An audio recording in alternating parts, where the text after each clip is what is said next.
2022년 10월 21일 금요일입니다.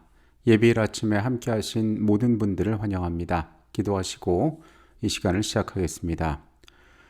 하나님, 지난 한 주일의 시간들 속에서 우리와 같이 계셔서 삶을 향하여 말씀하시고 우리의 부족한 선택과 결정들 속에 함께 계셨음에 감사드립니다. 이 아침에 다시 한번 주의 인도하심 없이는 우리의 삶이 이 땅에서 존재할 수 없음을 고백합니다. 하나님, 말씀을 열 때에 우리가 깨닫게 하시고 그 말씀의 지혜 가운데에서 세상을 힘있게 살아갈 수 있도록 또한 역사하여 주시옵소서. 우리의 죄된 마음이 어디로 향하는지 우리는 알지 못합니다. 하나님 말씀 가운데 깨우치셔서 주가 기뻐하시고 주가 선히 여기시는 길로 우리의 걸음들을 인도하여 주시옵소서.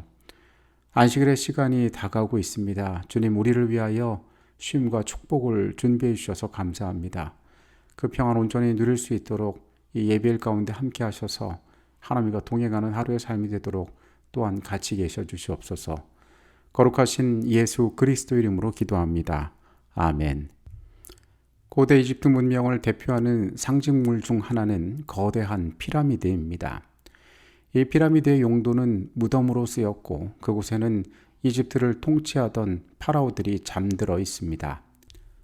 제국을 통치하던 파라오들은 죽음 이후에 미라로 만들어져 무덤에 안치되었는데 이것은 그들의 사후세계에 대한 믿음 때문이었습니다. 영원히 죽지 않고 불멸한다고 믿었던 그들은 다시 부활하기 위해서는 생존의 육체가 필요하다고 믿었습니다. 그래서 소멸하지 않는 육체, 즉 미라를 만들어서 자신들의 다가올 부활을 준비하였다고 이야기합니다. 우리는 이번 주 교과에서 구약 성경이 말하고 있는 부활에 대하여 살펴보았습니다. 죽음을 맛본 인간이 그 해결할 수 없어 보이는 죽음 가운데에서 다시 일어난다는 사실은 오늘날의 사람들에게는 좀처럼 받아들여지기 어려운 사실입니다. 누군가 말하기를 현대는 과학이 제사장의 역할을 하는 시대라고 이야기합니다. 이성이 지배하는 이 세상에서 사람들은 하나님의 말씀의 이 이야기들에 대하여 들으려 하지 않는 것이 사실입니다. 그러나 오늘 우리는 하나님의 말씀을 믿습니다.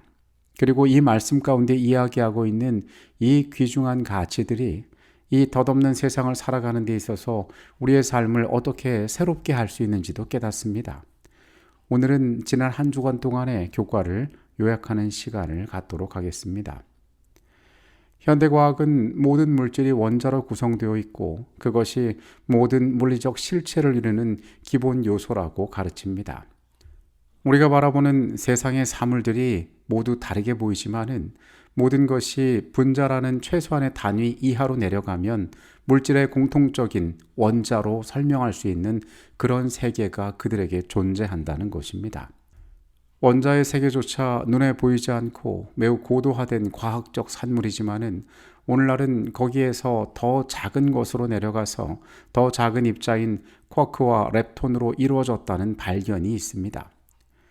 보이지 않지만 실존하는 세계를 이렇게 자세하게 설명할 수 있는 과학적 성취가 한편으로는 놀랍기도 합니다. 그런데 이 과학적 성취를 기반으로 어떤 이들은 이렇게 질문하기도 합니다.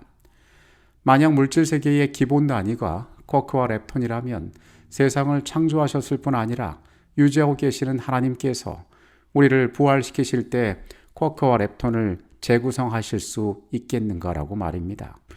부활이란 다시 생명을 되찾는 것인데 이 문제에 관하여서 과학적인 날카로운 질문을 하는 것입니다. 무신론자인 버트랜드 러셀은 부활을 조롱하면서 식인종에게 잡아먹힌 사람의 몸이 식인종의 몸으로 부활할지 희생된 사람의 몸의 일부로 부활할지에 대하여 질문했습니다. 죽음으로 말미암아 흩어지고 소멸된 육체가 과연 어떻게 다시 생길 수 있는지 그리고 하나님께서 과연 그러한 능력이 있는 분이신지에 대해 의문을 제기하는 것입니다. 그런데 우리는 이 세계를, 이 모든 과학적 질서를 하나님께서 만드셨음을 기억해야 합니다. 생명은 물론 이 땅의 모든 것들의 의미와 가치를 부여하신 분이 누구신지를 우리가 기억한다면 우리는 이런 무례한 질문에 답할 필요가 없을 것입니다.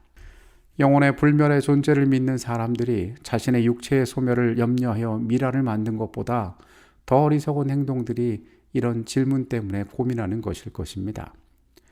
우리는 하나님께서 이 우주를 창조하신 분이시며 우리를 기꺼이 부활로 일으키실 수 있는 분이심을 믿습니다. 그분께서는 인간의 발견이 아무리 놀랍다 할지라도 그 모든 것의 근본이 되시는 분이시기에 우리를 새롭게 하시는 데 있어서 아무런 제약을 가지신 분이 아니시라는 사실입니다. 생명의 시효자께서 값을 주고 사신 그의 소유된 백성들을 첫째 부활로 불러내실 것이다. 마지막 나팔이 울려 퍼지고 거대한 군대가 영원한 승리로 나올 그 승리의 시간에 이르기까지 모든 잠자는 성도들은 안전하게 보존될 것이며 귀중한 보석으로 간수될 것이다. 하나님은 그들의 이름을 아신다. 살아있을 때 그들 속에 거하셨던 주의 능력으로 말미암아 그들은 죽음에서 일으킴을 받을 것이요 신의 성품에 참여하는 사람들이었기 때문에 죽음에서 일으킴을 받을 것이다. 성경은 하나님께서 티끌에 거하는 자들을 불러내신다라고 이야기합니다. 우리도 마찬가지로 우리가 어떠한 죽음 가운데 있든지 어떻게 우리의 육신이 소멸되었든지 간에 하나님께서 우리를 부활로 불러내실 수 있는 분임을 우리는 믿어야 할 것입니다. 욥은 그의 인간이 겪을 수 있는 가장 깊은 고통 가운데에서 그 고통 너머의 세상을 바라보고 하나님을 찬양했습니다. 그가 이 세상에서 겪을 수 있는 모든 아픔 가운데 그는 다른 것을 바라보고 있다는 것을 성경은 말하고 있습니다. 그리고 우리는 이 과정을 통하여 확신하건대 욥은 세상에서의 만족과 축복이 아닌 다른 은혜를 그의 삶에서 추구하고 있었음을 바라보게 됩니다. 우리는 그것이 죽음 이후의 세계에서 하나님께서 그의 삶에 약속하신 것이라 믿습니다. 시편 49편은 세상의 일들을 이야기하면서 그 너머에 있는 하나님이 준비하시는 것들을 바라보고 살아가는 삶을 이야기합니다.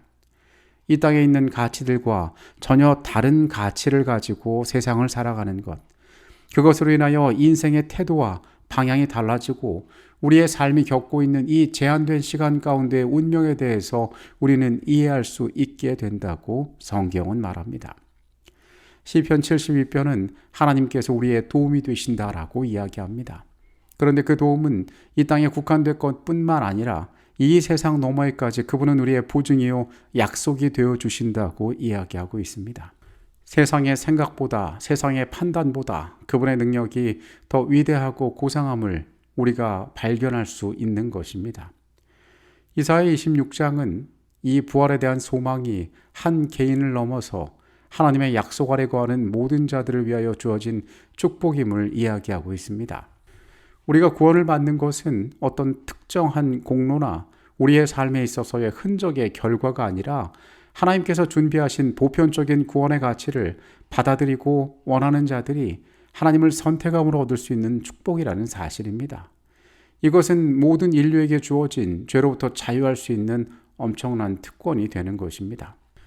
구약 성경은 또한 말하기를 우리에게 의인의 부활이 있을 것은 물론이거니와 악인에게도 부활이 있을 것임을 이야기하고 있습니다. 그러나 악인의 부활은 최종적인 소멸로 이어진다는 것을 이야기하고 있습니다. 부활의 사건을 이야기하는 것은 하나님께서 엄숙히 세상을 심판하실 것이며 그분께서 준비하신 것을 받아들일지 그렇지 않을지 선택하는 가운데 인간에게 이르러는 최종적인 운명으로 결정된다라고 이야기하고 있습니다. 넘쳐나는 부활에 대한 수많은 증거가 나타나는 신약의 말씀 이외에도 구약 성경은 먼저 살아간 우리의 믿음의 선조들도 예수님 이전에도 그들의 부활의